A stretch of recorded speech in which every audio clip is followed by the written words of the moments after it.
जय गुरुदेव। सूत्र क्षण प्रतियोगी परिणाम अपरांत निरग्राह्य क्रमः।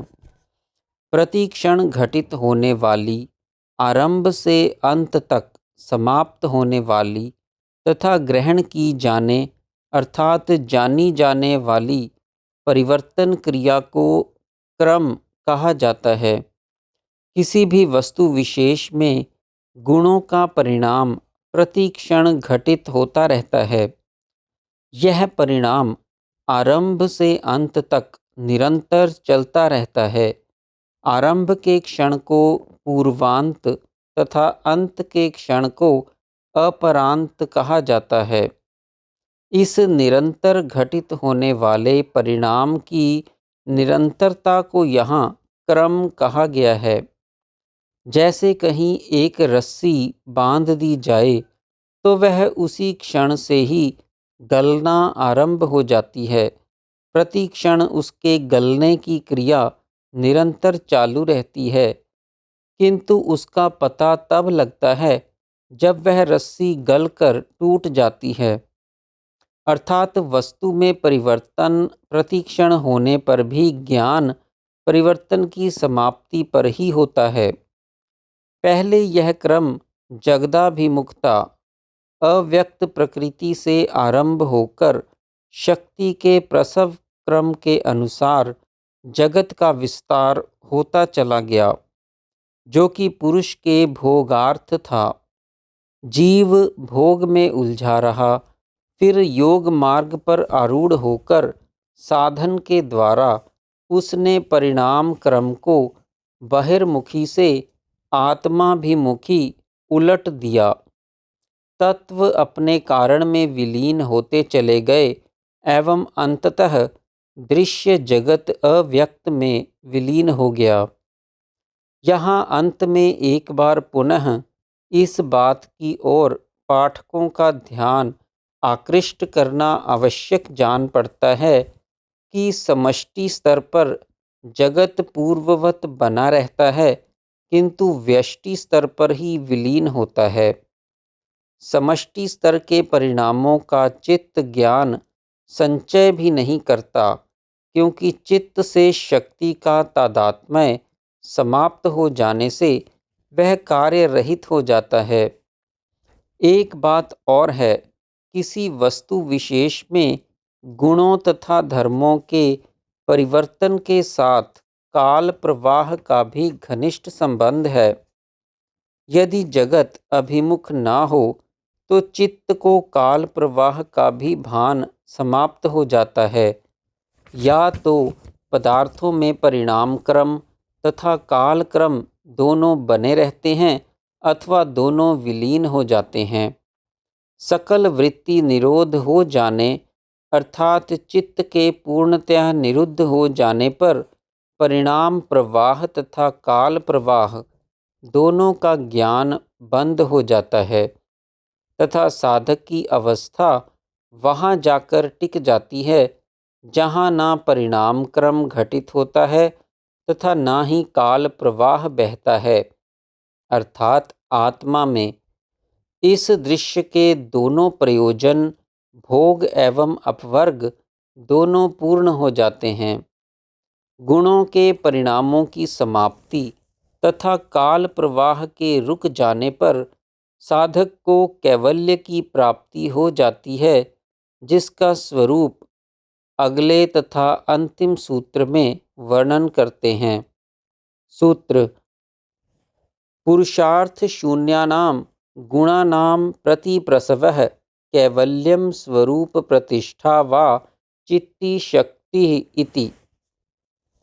पुरुष के अर्थ भोग तथा अपवर्ग रूपी गुणों का प्रयोजन शून्य हो जाता है तथा गुण भी प्रति प्रसव क्रम से अपने कारण अव्यक्त प्रकृति में विलीन हो जाते हैं।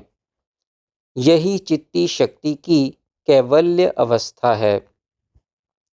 शास्त्र के आरंभ में सूत्र में सकल वृत्ति निरोध का फल बताया गया था।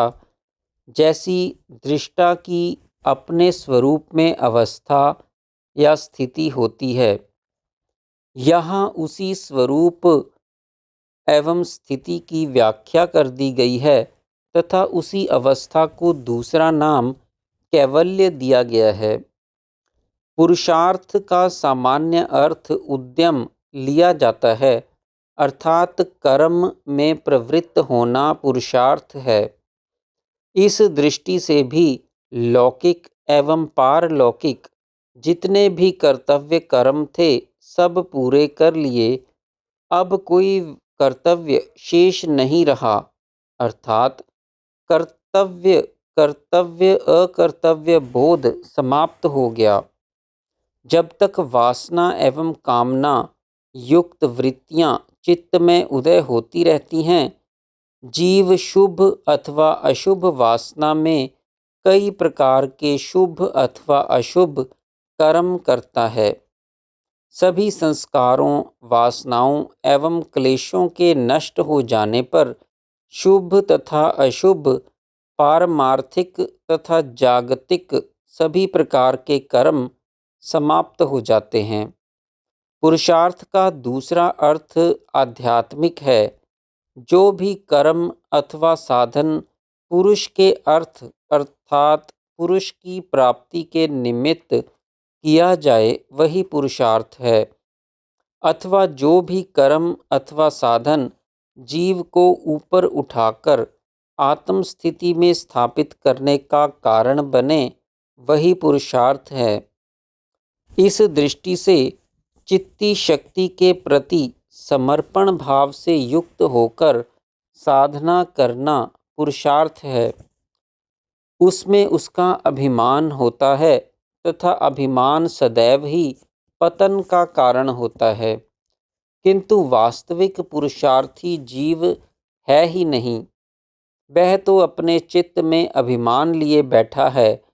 वह जो कुछ भी करता है उसमें उसका अभिमान होता है, जो कि सदैव ही पतन का कारण होता है, उत्थान का नहीं। शक्ति ही जीव के अर्थ भोग की भी व्यवस्था करती है तथा मोक्ष की भी। कभी तो अव्यक्त प्रकृति से युक्त होकर उसे स्थूलत्व की ओर लय क्रम से उसका विकास करती है तथा तीनों गुणों को, उनकी विषमता को, उनके परिणामों तथा स्वरूपों को प्रकट करती है। यह सभी कुछ पुरुष के भोगार्थ ही होता है। कभी प्रतिलोय क्रम में प्रकृति के विस्तार को समेटती हुई, गुणों को विलीन करती हुई पुरुष के लिए मोक्ष की व्यवस्था करती है। वैसे पुरुष न भोगी है न मुक्त, वह तो सदैव ही मुक्त है। पुरुष की चेतन सत्ता चित्त के संयोग में आती, दोनों गुणों पर कार्यशील होकर पुरुष के लिए भोग उपस्थित करती, कभी प्रसव क्रम में जगदाभिमुखी नीचे की ओर सरकती, तो कभी प्रति प्रसव क्रम में आत्माभिमुखी ऊपर चढ़ती है। जब तक यह खेल चलता रहता है, चेतन सत्ता का दृष्टा स्वरूप प्रकट रहता है। जब तक दृष्टा स्वरूप बना रहता है, दृश्य जगत का, चेतन सत्ता की क्रियाशीलता का तथा तीनों गुणों के परिणामों का पुरुषार्थ पुरुष के लिए भोग एवं अपवर्ग होता है। भोग एवं अपवर्ग रूपी खेल की निरंतरता बने रहना दृष्टा का बंधन कहा जाता है तथा इस खेल का समाप्त हो जाना तथा दृष्टापने का विलीन हो जाना मोक्ष कहा जाता है। तब पुरुषार्थ का प्रयोजन भी समाप्त हो जाता है। चेतन सत्ता के संयोग से प्रकृति तथा गुणों में निरंतर परिणाम क्रम बना रहता है। धर्म, लक्षण एवं अवस्था परिणाम होते रहते हैं। पुरुषार्थ शून्य हो जाने पर प्रकृति से चेतन सत्ता का संबंध विच्छेद हो जाता है तथा उसके परिणाम घटित होने भी बंद हो जाते हैं। संयोग के कारण परिवर्तनशील गुण भी कार्य रहित हो जाते हैं।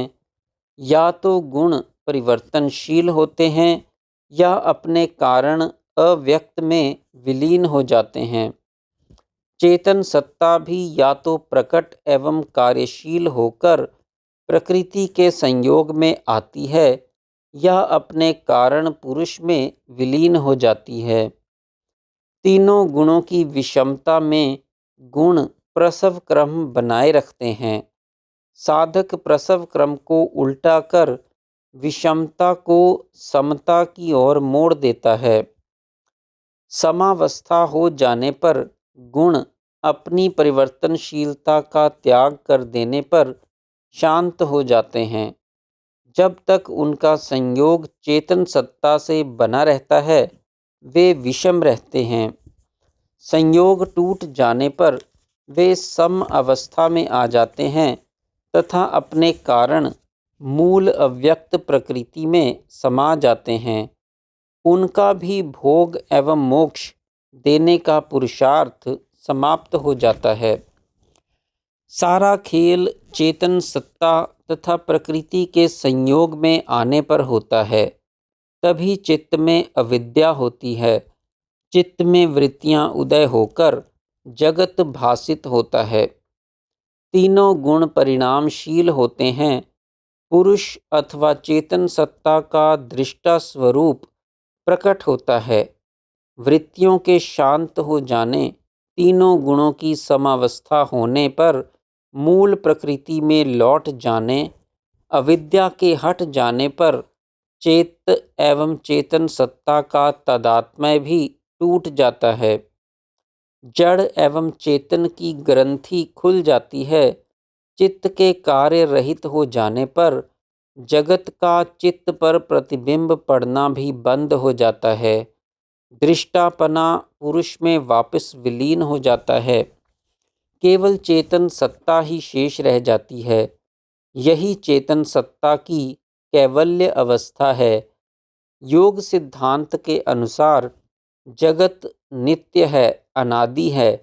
कैवल्य अवस्था प्राप्ति के पश्चात भी बना रहता है, किंतु चित्त कार्य रहित हो जाने के कारण उसका ज्ञान चित्त पर प्रतिबिंबित होने का कोई साधन नहीं रहता। यही कैवल्य भाव है। जब तक चेतन सत्ता प्रकृति के संयोग में बनी रहती है, प्रकृति के साथ उसकी अभिन्नता भासित होती रहती है। प्रकृति के परिणाम के साथ शक्ति में भी परिणाम होते दिखाई देते हैं। जल हिलने के साथ उस पर पड़ा प्रकाश भी हिलता दिखाई देता है। चेतन सत्ता का संयोग टूट जाने पर जल से प्रकाश का संबंध ही टूट जाता है।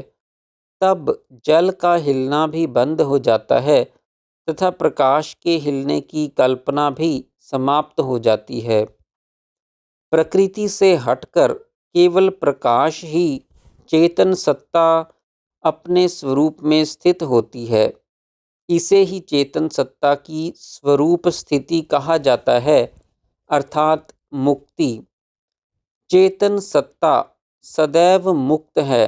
वह प्रकृति के संयोग में हो अथवा वियोग में, किंतु संयोग में प्रकृति के परिणामों की शक्ति में भी परिणामों की भ्रांति होती है। वियोग हो जाने पर यह भ्रांति निवृत्त हो जाती है। चित्ती शक्ति की सभी क्रियाओं की भी इति हो जाती है। जय गुरुदेव।